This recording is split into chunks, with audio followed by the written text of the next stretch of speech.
போன வீடியோவில் ஆதாம் ஏவாள் கடவுள் சாப்பிடக்கூடாதுன்னு சொன்ன பழத்தை சாப்பிட்டு பாவம் பண்ண வரைக்கும் பார்த்தோம். இப்போ அதுக்கு மேலே என்ன நடந்ததுன்னு பார்க்கலாம். Welcome to Bible series part 2, the fall of man.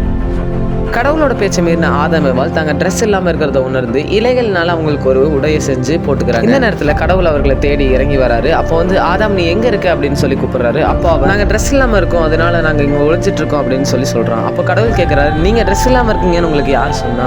சாப்பிடக்கூடாதுன்னு சொன்ன அந்த கனியை நீங்கள் புசிச்சிங்களா அப்படின்னு சொல்லி கடவுள் கேட்குறாரு. அதற்கு ஆதாம் என்ன சொல்கிறாங்க, நீங்கள் கொடுத்த ஸ்திரீயானவள் தான் எனக்கு இதை சாப்பிட கொடுத்தா அப்படின்னு சொல்கிறாங்க. அப்போ ஸ்திரீ கிட்ட ஆண்டவர் கேட்குறாரு, நீயே அதை சாப்பிட்ட அப்படின்னு கேட்கும்போது அந்த பாம்பு தான் என்னை ஏமாற்றி சாப்பிட வச்சது அப்படின்னு சொல்லி அப்போ கடவுள் பாம்பை பார்த்து சொல்றாரு, நீ இந்த காரியத்தை செஞ்சனால உன் வாழ்நாள் முழுவதும் நீ வயிற்றுல தான் ஊறணும், உன்னை பார்க்குற எல்லாருக்கும் உன் மேலே பகை உண்டாகும்னு சொல்லி கடவுள் சொல்றாரு. ஏவாள் வந்து கடவுளோட பேச்சை மீறினால ஏவாள் கிட்ட கடவுள் சொல்லுவார், உனக்கு குழந்தை பிறக்கும்போது நீ ரொம்ப கர்ப்ப வேதனையில தான் குழந்தைய பெற்றுக்குவ, நீ உன்னுடைய ஆசையெல்லாம் உன் கனவுல சார்ந்திருக்கும் அப்படின்னு சொல்றாரு. ஆதாமை பார்த்து கடவுள் சொல்றாரு, நீ அந்த ஸ்திரீயோட பேச்சை கேட்டு என்னோட கட்டளை மதிக்காததுனால இனிமே நீ உன் வாழ்நாளில் உன்னுடைய வேர்வையினால உழைச்சி தான் நீ சாப்பிடுவ அப்படின்னு சொல்லி கடவுள் சாபம் கொடுக்குறாரு. அதுக்கப்புறம் அவர்களுக்காக கடவுள் வந்து ஒரு ஆட்டை கொண்டு அந்த ஆட்டோடைய தோல் அவர்களுக்கு ஒரு உடையா செஞ்சு கொடுக்குறாரு. கடவுள் வந்து ஆதாம் ஏவாளை இனிமே இந்த ஏதேன் தோட்டத்தில் இருக்கக்கூடாதுன்னு சொல்லி அவர்களை அந்த ஏதேன் தோட்டத்தை விட்டு வெளியில துரத்திடுறாரு.